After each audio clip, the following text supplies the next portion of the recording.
আল্লাহ মানুষকে সৃষ্টি করেছেন কষ্ট সহ্য করার জন্য, এবং তিনি মানুষকে সৃষ্টি করেছেন ভারী বোঝা বহন করার জন্য। লাকাদ খালাকনাল ইনসানা ফি কাবাদ।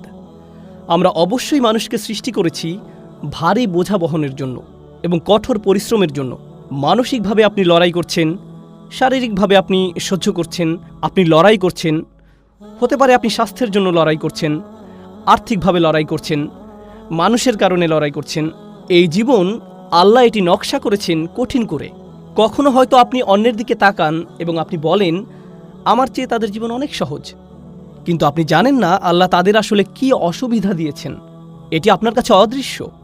প্রত্যেকেরই সমস্যা আছে, প্রত্যেকেরই চ্যালেঞ্জ আছে।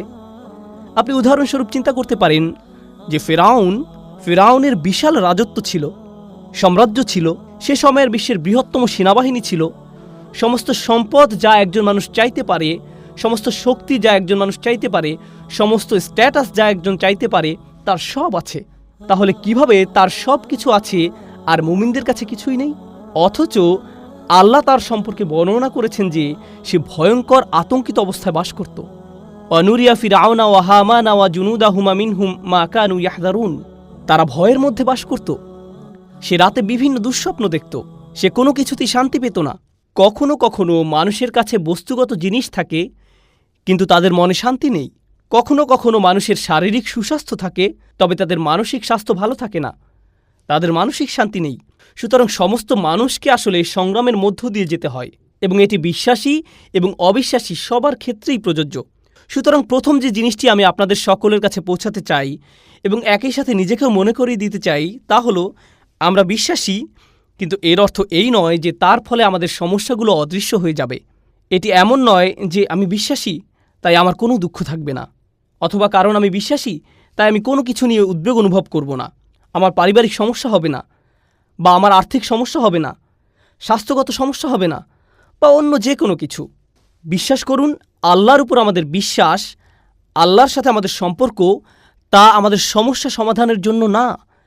আমাদের জীবনে যেসব মানুষ আমাদের সমস্যায় ফেলেছে তা থেকে মুক্তি দেওয়ার জন্য এটি নয়। এটি আমাদের বিশ্বাসের উদ্দেশ্য নয়। যদি আসলে তাই হতো, তাহলে নবীগণ আলাইহিসসালাতু ওয়াসসালাম, আল্লাহর সাথে যাদের সর্বাধিক ঘনিষ্ঠতা ছিল, তাদের জীবন সবচেয়ে সহজ হতো। তারা ভাবতেই পারত যে তারা দোয়া করবে আর তাদের সমস্ত সমস্যা অদৃশ্য হয়ে যাবে।